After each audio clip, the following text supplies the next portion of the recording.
तो गुरु लोग हमें बहुत ही जल्द एमसीयू के अंदर अब दो हल्क देखने को मिलने वाले हैं। एक हल्क तो हम पहले ही देख चुके थे जो कि था अपना ग्रीन हल्क, लेकिन अब रेड हल्क भी captain America brave new world से एमसीयू के अंदर एंटर करने वाला है और वो और कोई नहीं बल्कि अपना प्रेसिडेंट रॉस ही होने वाला है। लेकिन आज के इस वीडियो के अंदर मैं आपको रेड हल्क की ओरिजिन या फिर ये सब बताने नहीं आया हूँ, बल्कि मैं बताने वाला हूँ कि अपना प्रेसिडेंट रॉस किन किन रीजंस की वजह से ट्रिगर हो जाता है और वो रेड हल्क में कन्वर्ट हो जाता है। जैसे कि हमें ब्रूस बैनर के रीजंस के बारे में तो पता है, जैसे कि अगर ब्रूस बैनर की जान खतरे में है तो अपना हल्क बाहर आ जाता है, या फिर अपना ब्रूस बैनर ज्यादा गुस्से में आ जाता है तब भी अपना हल्क बाहर आता है, या फिर वो किसी के साथ फिजिकल होने की कोशिश करता है तो तब भी हल्क बाहर आ जाता है। लेकिन ग्रीन हल्क का तो मैं पता है, लेकिन आपको रेड हल्क के ट्रिगर होने की रीजंस के बारे में नहीं पता होगा, जिनके बारे में आज आपको मैं बताने वाला हूँ। तो ऐसे मैं आपको 5 रीजंस के बारे में बताऊंगा जिनसे प्रेसिडेंट रॉस ट्रिगर होता है और वो रेड हल्क में ट्रांसफॉर्म हो जाता है। तो वीडियो को एंड तक पूरा देखना और वीडियो को लाइक करके चैनल को भी सब्सक्राइब कर देना। तो चलते अपने वीडियो की तरफ। तो पहला रीजन तो यही है कि अगर अपने रॉस के ऊपर कोई भी खतरा आता है या फिर उसकी जान खतरे में होती है तो वो ट्रिगर हो जाएगा और अपना रेड हल्क बाहर आ जाएगा। जैसा कि हमने captain America brave new world की एक लीक फुटेज के अंदर देखा था कि अपना रॉस जो है वो एक स्पीच दे रहा होता है और वहाँ पे एक हंगामा सा मच जाता है और ऐसा लगता है कि अपने रॉस के ऊपर अटैक हुआ है, जिसकी वजह से अपना रॉस रेड हल्क में ट्रांसफॉर्म हो जाता है। तो ये हमें यही साइन देता है कि अपने रॉस का भी एक ये रीजन हो सकता है कि अगर उसकी जान के ऊपर कोई खतरा है तो वो रेड हल्क में ट्रांसफॉर्म हो जाएगा और वो मरेगा नहीं, जैसे कि अपने ग्रीन हल्क के साथ होता है। और दूसरा रीजन ये है कि जैसा कि हमें पता है कि रेड हल्क जो है वो गामा रेज को इंजेक्ट करके बना है और कुछ कॉस्मिक रेडिएशन को भी इंजेक्ट करके बना है। तो ये थोड़ा बहुत प्रोसेस जो है वो अपने ग्रीन हल्क बनने से थोड़ा अलग है। तो इसलिए हो सकता है कि अपना रॉस जो है वो खुद रेड हल्क पे कंट्रोल करना जानता हो और वो जब चाहे तब रेड हल्क में ट्रांसफॉर्म हो सकता है, जो कि अपना ब्रूस बैनर नहीं कर सकता, क्योंकि अगर वो चाहेगा भी तब भी हल्क बाहर नहीं आएगा। हल्क बाहर तभी आएगा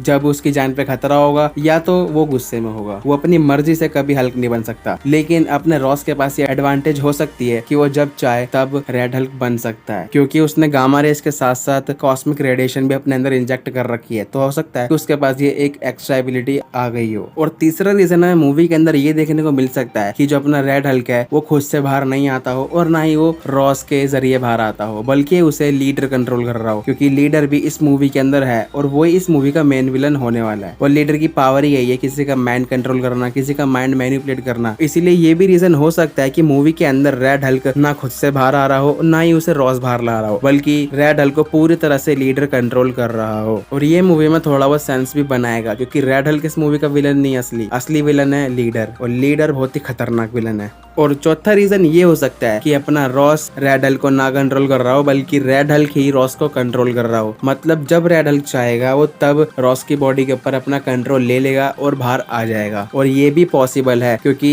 इसका जो सीरम था जो कि इन्हें अपनी बॉडी के अंदर इंजेक्ट करा था वो अपने ब्रूस बैनर से काफी ज्यादा डिफरेंट था, और इसीलिए इसकी पावर्स भी डिफरेंट है, इसका कलर भी डिफरेंट है। और इसीलिए हो सकता है कि ये जो मॉन्स्टर है रेड हल्क, ये अपने रॉस की बॉडी के ऊपर कंट्रोल करना जानता हो, ना कि रॉस रेड हल्क के ऊपर कंट्रोल करना जानता हो। ऐसा बहुत कुछ है जो हो सकता है, जो कि अभी हमें नहीं पता है, वो मूवी देखने के बाद ही पता लगेगा। लेकिन ये भी एक पॉसिबिलिटी है कि रेड हल्क जब चाहे तब बाहर आ सकता है, क्योंकि उसी ने रॉस की बॉडी के ऊपर कंट्रोल कर रखा है और रॉस उसे कंट्रोल ना कर पाए। और ये बिल्कुल ही डिफरेंट हो जाएगा अपने ब्रूस बैनर वाले हल्क से, क्योंकि इस तरह की कोई पावर्स अपने ग्रीन हल्क के पास नहीं है। जैसे कि कभी वो ब्रूस बैनर की बॉडी के ऊपर पूरा कंट्रोल नहीं ले सकता, लेकिन हो सकता है कि रेड हल्क के पास ऐसा हो और वो रॉस के ऊपर पूरा कंट्रोल ले ले। और पांचवा रीजन जो है वो ये है कि जैसा कि हमने उस क्लिप के अंदर देखा था कि अपना रॉस रेड हल्क के अंदर ट्रांसफॉर्म हो जाता है, तो हो सकता है कि उसके आसपास कोई बड़ा एक्सप्लोजर हुआ हो या फिर कोई कॉस्मिक रेडिएशन उसके आसपास से जा रही हो, जिसकी वजह से अपना रॉस जो है वो रेड हल्क के अंदर ट्रांसफॉर्म हो जाता है, क्योंकि अपना रेड हल्क जो है वो कॉस्मिक रेडिएशन और गामा रेस से ही बना है। तो इसीलिए हो सकता है कि उनके कांटेक्ट में आते ही वो दोबारा से रेड हल्क बन जाता हो। तो गुरु लोग ये थे 5 ऐसे रीजन जिनकी वजह से अपना प्रेसिडेंट रॉस जो है वो रेड हल्क के अंदर ट्रांसफॉर्म हो सकता है। अब बाकी असली रीजन तो हमें मूवी के अंदर देखने का बाद ही पता लगेगा, लेकिन इतना गारंटी है कि इन 5 रीजन में से कोई एक न एक रीजन तो होगा ही अपने रॉस का रेड हल्क ट्रांसफॉर्म होने में। बाकी आपको क्या लगता है इस बारे में मुझे कमेंट करके जरूर बताना, और अगर आपने यहाँ तक वीडियो देख ली है तो वीडियो को लाइक कर देना और चैनल को भी सब्सक्राइब कर देना। मैं मिलता हूँ आपसे अगली वीडियो में, तब तक के लिए बाय बाय।